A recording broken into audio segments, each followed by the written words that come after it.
Cette révision constitutionnelle concrétise la promesse d'un vote selon le principe « une personne, une voix » dès les élections locales prévues le 30 juin 2024.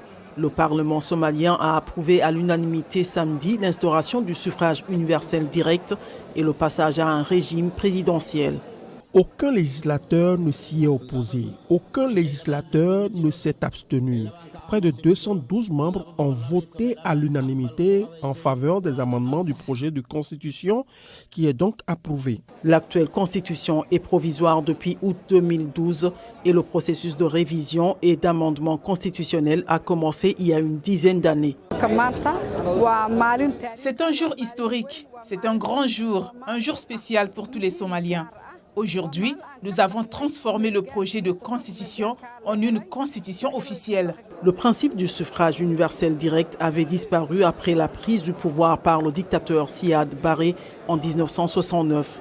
Après le chaos qui a suivi sa chute en 1991, le système politique somalien s'est articulé autour de la myriade de clans et sous-clans qui composent la société.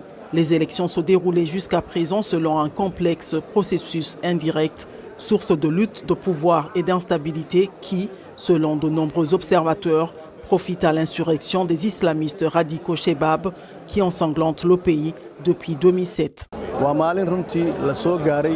Aujourd'hui, les deux chambres du Parlement somalien ont réussi à finaliser un projet de constitution ouvrant ainsi la voie à une constitution officielle. Toutefois, cette réforme constitutionnelle est critiquée. Dans un communiqué, l'ancien président Mohamed Abdullahi Farmajo a fait savoir que cette constitution, qui doit être mise en œuvre selon un processus illégal et non accepté par la société, ne sera jamais reconnue comme une constitution légale. Il ajoute que cela ne représente pas la situation politique actuelle du pays et les piliers qui étaient au cœur de la réconciliation politique somalienne et du partage du pouvoir. À la prochaine élection présidentielle, prévue en mai 2026, le Premier ministre sera remplacé par un vice-président élu avec le chef de l'État sur un même bulletin. la tashiyo dheeraada oo lala yeelanayo hadba ciddii